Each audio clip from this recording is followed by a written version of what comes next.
Hello everyone. In today's video we will be covering this case, which is number 5 and number 6 from the speed solving wiki.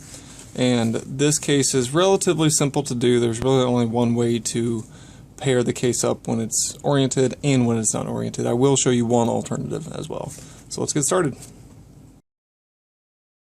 For the oriented version of this case, so when the side lines up with its side or the opposite side, basically what you want to do is you want to point your slot at you, put the corner piece behind the slot, and we're just going to lift this slot up and hide this piece at the same time.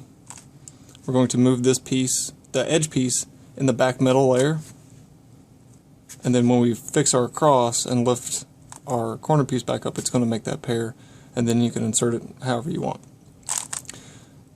The only other thing to know about the oriented version of this is even if it's not oriented, so let's say you have this case where it's not oriented, so these are not the same, so it's not an oriented case. Well, if you have an empty slot here, you can easily pair it up and you don't have to do anything more advanced than that. So always check to make sure that you can easily use an empty slot in these cases if it's just a 3-move pairing. So for the oriented version, either find an empty slot and use it, or put your corner piece behind your slot, lift your slot up, move your edge piece, so when you fix your cross, your corner piece and edge piece will match up, and there's your pair. And this also applies to the back as well. So if your slot's back here, well then we're going to put our corner piece opposite from the slot. We're going to lift the slot up and lower the piece to hide it. We're going to move our piece here, or our edge piece, we're going to move right here. And then we're going to fix our cross and lower our slot, and that's going to pair it up. And then you would insert it however you want. So in this case, it would be something like that. So that's the oriented version.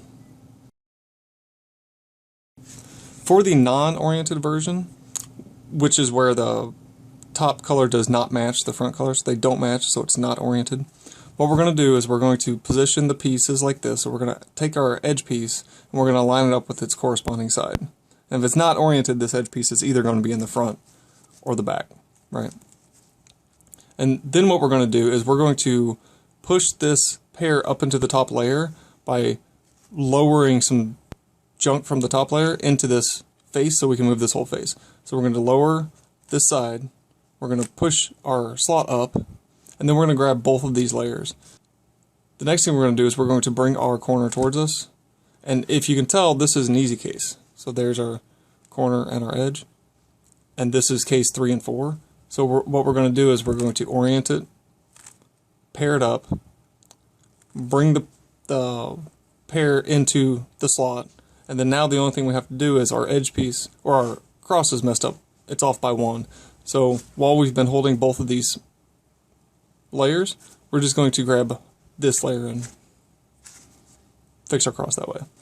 To see that again, we're going to line our edge piece up with our corresponding color.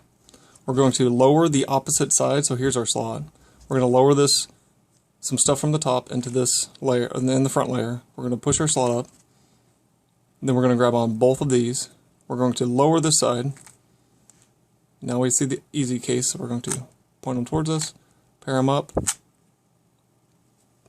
make our block, and then we're going to let go of this middle slice and just pull this one back. Now when you're doing the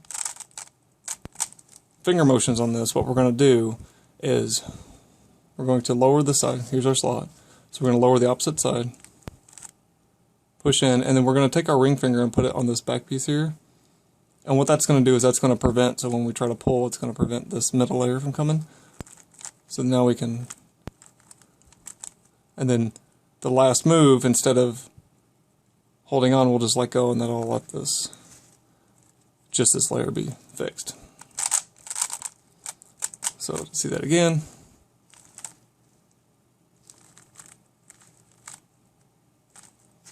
It's re-ripless, you can do it from any angle. So the back version of this is if it's oriented like this, and here's our slot. We're going to do the same thing, but this time we're going to take some stuff from the top, and we're going to push it into this back layer so we can lift this slot up, and we don't care about anything in this back layer. So we'll perform a L prime, and then we'll push the slot up with our finger,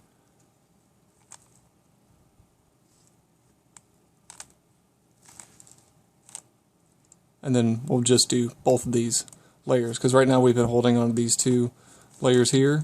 Well, in this last move, we'll just like over our thumb and then correct like that. So again, here's a back slot. We're going to be lowering this and pushing this slot up. Then we're going to bring the piece up in line with the top layer. And then here's our easy case. And then we'll lower like that. And you can perform this from the front and the back, and it's completely regripless, and it's relatively quick, and that's how I always perform that case.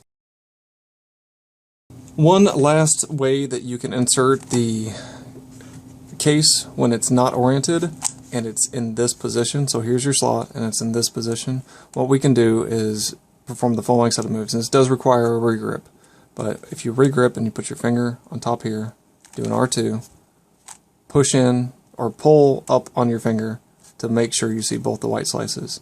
Push, push, pull, R2 again, and what that's going to do is that's going to pair the case up and insert it as well. So again, here's this case, and if it's like this, what we're going to do is we're going to regrip, and this really only works from the front. The back, you still have to do the other version, but we're going to regrip, R2, pull it so you can see them, and then we're just going to do a couple pushes. So we're going to push, push, so we'll push this top layer, and then our finger back here will push, and then we'll pull this back into place, and then as you can see, we just paired our pair up, so you can R2, and it will solve that pair. And this works for the other case as well. So you regrip, spin, pull up till you can see the white, and then we're just going to do some pushes. So push, push, pull, and that paired our pair up, and then R2, or L2 in this case, to put it back. So a quick summary of the cases. If it's oriented, just put your corner behind your slot. So here's your slot, put it back there. And then lift your slot, pair the case up. You have your pair, and then you can insert. And you should be able to do that from both sides. If it's in the back, you just put your corner behind your slot, lift, pair, and insert. If it is not oriented, then you can do this insert. And you should be able to do that from the front or the back. So it's back here. Or you also have this insert, which is this one. And then we'll do some pushes. So the other side of that case is, here's the non-oriented version of this case. Put it here, you regrip, put your finger here. Push, push, pull, R2, and then that solves your case. The next one I will cover will be the case 7 and 8, so stay tuned for that. Happy cubing!